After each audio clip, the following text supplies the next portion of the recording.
Hi எல்லாருக்கும் வணக்கம். This is Deepa. Welcome back to our channel DD's pack and vlogs. இன்றைக்கி வந்து சிறுதானிய கொழுக்கட்டை தான் வந்து எப்படி பண்ணலான்றதை பார்க்க போகிறோம்.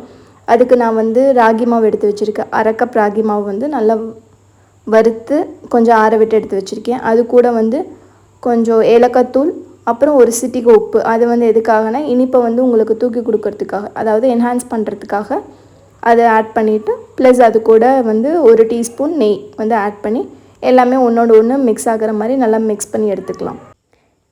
இது கூடவே வந்து வெல்லம் இருக்கு இல்லைங்களா, வெல்லம் வந்து நம்ம நல்லா இடித்து கொஞ்சம் லைட்டாக தண்ணி விட்டு பாகு காய்ச்சி அதை வந்து நம்ம ஃபில்ட்ரு பண்ணி எடுத்து வச்சுருக்கோம். இப்போ அதை தான் வந்து நம்ம இது கூட ஆட் பண்ண போகிறோம். இப்போ கொஞ்சம் கொஞ்சமாக நமக்கு இனிப்புக்கு தகுந்த மாதிரி வந்து நம்ம கொஞ்சம் கொஞ்சமாக ஆட் பண்ணி எல்லாமே வந்து ஒன்றோட ஒன்று கலந்து எடுத்துக்கலாம். இப்போ உங்களுக்கு சாப்பிட்றப்போ ஒரு க்ரன்ச்சியாக இருக்கணும், கரன்ச்சி ஃபீல் இருக்கணும், குழந்தைங்களுக்கெல்லாம் விரும்பி சாப்பிடுவாங்க அப்படின்னா வந்துட்டு நிலக்கடலை இருக்கு இல்லைங்களா, அதை வந்து நல்லா ரோஸ்ட் பண்ணிவிட்டு அதோட தோல் எடுத்துட்டு மிக்ஸி ஜாரில் போட்டு சும்மா லைட்டாக 1க்கு 2 வந்து நம்ம தட்டி எடுத்துட்டு அதையும் வந்து நம்ம இது கூட ஆட் பண்ணோம் அப்படின்னா சாப்பிட்றப்போ உங்களுக்கு ஒரு க்ரன்ச்சி ஃபீல் இருக்கும்.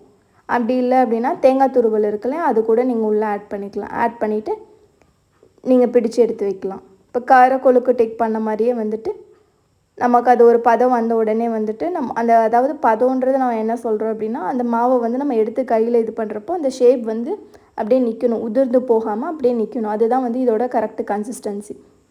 அதாவது இந்த மாதிரி வந்து உங்களுக்கு இருக்கணும். இதே மாதிரி வந்து ராகி மாவு வந்து நம்ம நல்லா பிசைஞ்சு எடுத்து வச்சுருக்கோம் இல்லையா, இதே தான் ராகி மாவுக்கு பதிலாக அப்படியே கம்பை வந்து நம்ம ரீப்ளேஸ் பண்ணுறோம்.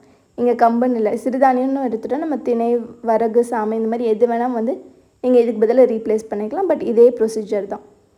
இந்த ரெண்டுமே வந்து மாவு வந்து கொஞ்சம் கொஞ்சமாக எடுத்துகிட்டு இந்த மாதிரி கையால் லைட்டாக ப்ரெஸ் பண்ணுங்கள். ப்ரெஸ் பண்ண உடனே இந்த மாதிரி ஒரு ஷேப் கிடைக்கும். இதை வந்து அப்படியே வந்து இட்லி தட்டில் வந்துட்டு நம்ம ப்ளேஸ் பண்ணிடலாம். இப்போ ராகி மாவு எல்லாமே வந்து இந்த மாதிரி வந்து நம்ம ஷேப் பண்ணி எடுத்து வச்சதுக்கப்புறம் கம்பு மாவு இருக்குல்ல, அதையுமே வந்து நம்ம எல்லாமே வந்து ஷேப் பண்ணிடலாம். ஷேப் பண்ணி முடிச்சதுக்கப்புறம் வந்து இதை வந்து ஒரு 10லேருந்து 15 நிமிஷம் வந்து நம்ம ஆவியில் வேக வச்சு எடுத்துக்க போகிறோம். இது வந்து உங்களுக்கு சிறுதானியத்தில் பண்ணனால ப்ளஸ் நம்ம வெல்லம் ஆட் பண்ணி பண்ணுறதுனால தாராளமாக குழந்தைங்களுக்கு வந்து நீங்கள் கொடுக்கலாம். இது ஸ்நாக்ஸாக கூட நீங்கள் கொடுக்கலாம். நல்லா டேஸ்டியாக இருக்கும். கண்டிப்பாக ட்ரை பண்ணி பாருங்கள். இப்போ வந்து நம்ம உள்ள இட்லி பாத்திரத்தில் வந்து நம்ம உள்ளே வச்சுட்டு இதை வந்து நம்ம ஆவியில் வேக வச்சிடலாம்.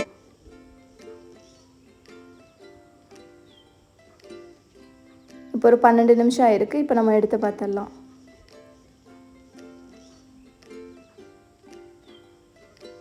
நல்லாவே வெந்து வந்திருக்கு. இப்போ இது எல்லாமே வந்து வேறு ஒரு பிளேட்டில் வந்து ஒவ்வொன்றா எடுத்து நம்ம மாற்றி வச்சிடலாம். அவ்வளோதாங்க. இதுதான் சிறுதானிய இனிப்பு கொழுக்கட்டை. கண்டிப்பாக ட்ரை பண்ணி பாருங்கள்.